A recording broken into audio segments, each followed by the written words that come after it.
Hello everyone. In this video of SolidWorks simulations, I want to talk about the new thing called local interactions. So here I have a shaft and a bushing, you might call, and the diameter of the shaft is slightly bigger than the diameter of the bushing, right? So if you look at the sketches, you can see that this is the sketch of the bushing, that the inner diameter here is exactly 1, while if you look at the shaft, you can see that it's like 1 thou bigger, right? So let's take a look here together. So you can see this one is 1.1, 1 inch and 1 extra thou, right? So clearly this is like a shrink fit, right? Is an interference fit. And there will be pressure between the two parts, which can create a lot of stress. Now, here, if you look at my assembly before I go into simulation, you see there are two mates. One of them is concentric between the two parts, and the other one is wet, which exactly puts this bushing in the middle of the shaft. Good. Now here I'm in the simulation environment, so I go to simulation, new study, and then I create a static one here. That's what we want to do. So I already made this one. Now, let's talk about several things here. First is, if you look at here, first thing first, you can see that while in assembly, this part was fixed, correct? This bushing was fixed. And because of these constraints here, if I try to move any of them, you see they are not moving, so both of them are fully defined. That does not mean this fully defined property of these are exactly transferred into my simulation. Because in simulation, I do not have any mates. In assembly, I do have the mates which define it for me, but here I don't. And if you are in doubt whether this is static or not, is this a stationary system or not, is that going to move or not, so you're going to end up with large displacements or not large displacements, one thing I recommend you use is this guy here called diagnostic tools. And if you go down, this first one called under constrained bodies. If you click on this and then say calculate, it can tell you whether your system is stationary or not. Okay? And in this case, you can clearly see your system is not stationary. Look at this. You see? Look.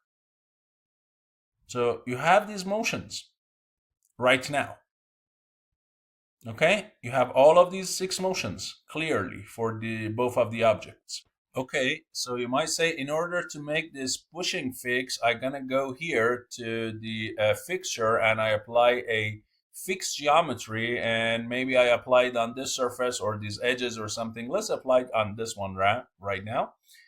And now what? Is that going to move or not? Because clearly the bushing cannot move. We apply the fixed geometry to it. But what about the shaft? Is shaft able to move? Well, in this case, because of the interference between them, ideally this guy should not be able to move as well. But again, it's always good to use this tool here and calculate it. Okay? Never be so sure.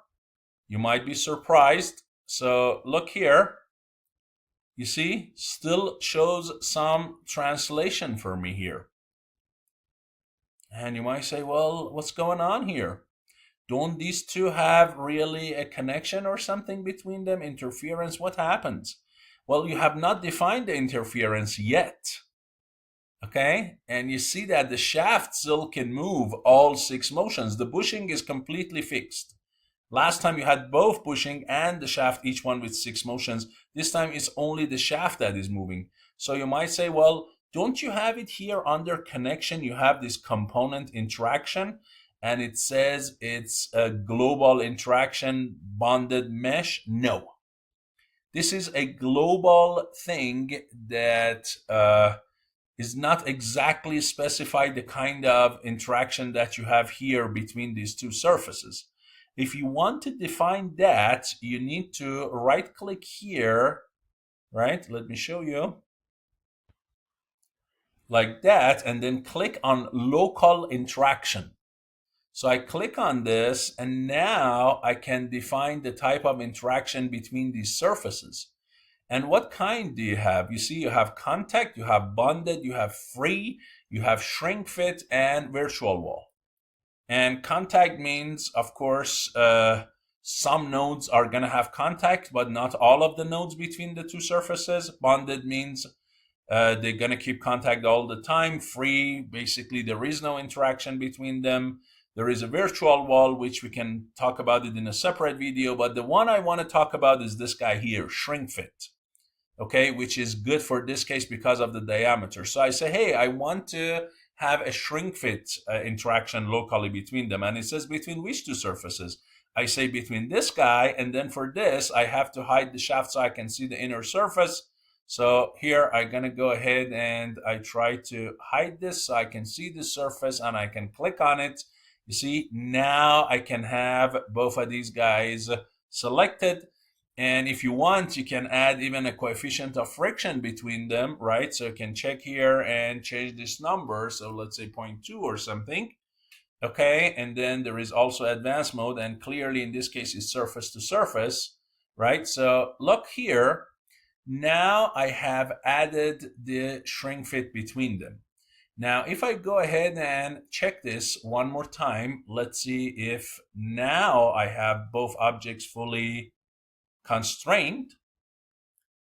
So if that's the case, you see, there we go. Now I can do a static simulation. Now, if I put some load here, I can look at it, but you might say, what about just the interference between these two? Is that going to cause a lot of stress between them? The answer is yes. You do not even need to apply any external load. Just because of that interference, there will be a ton of load between them, especially because you are not adding any heat treatment. You're not making this hot and this one cold. So can I just look at that stress just because of shrink fit? The answer is yes. So here we right click and then say what? Mesh and run. And we're going to look at the stress because of that. And you will be surprised how large the stress could be, even for 1 thou extra diameter. And they're both made of steel, by the way. So let's take a look. Look at that. So if I double click on the stress, look at the numbers. You see? 330 megapascal. Now, of course, it's not exactly this. This is exaggerated. You can see your scale is about 1,000. So clearly, it's not like that. If you want, you can right-click, go to the settings, and do it through scale instead of automatic. And this is not going to be like that bad. But still, there is stress between them. And here is the stress between the two surfaces, and you can do a similar thing for displacement. Again, make sure that the scale is true scale if you want to see a realistic view of that. And let's animate this. Okay. And the maximum basically deformation or displacement is only like 9 microns, 9 10 to the 3 negative 3 mils. So it's just 9 microns. But still, that is going to cause a ton of stress. And that can make the material fail, actually. If you want, you can right-click on results and say, hey, give me a safety factor plot, right? And let's use the maximum 1 mices, right? And here, if we go, if you pick yield strength, guess what's going to happen? So I pick yield strength, okay? And anywhere that you have a safety factor below 1, which means yielding in this case, go ahead and tell me. Here already gives you the minimum safety factor. Look, it's 0.51. So definitely you will have plastic deformation. Look, in all of the red area up to maybe this orange area or yellow area, you're going to have plastic deformations because your safety factor is below 1.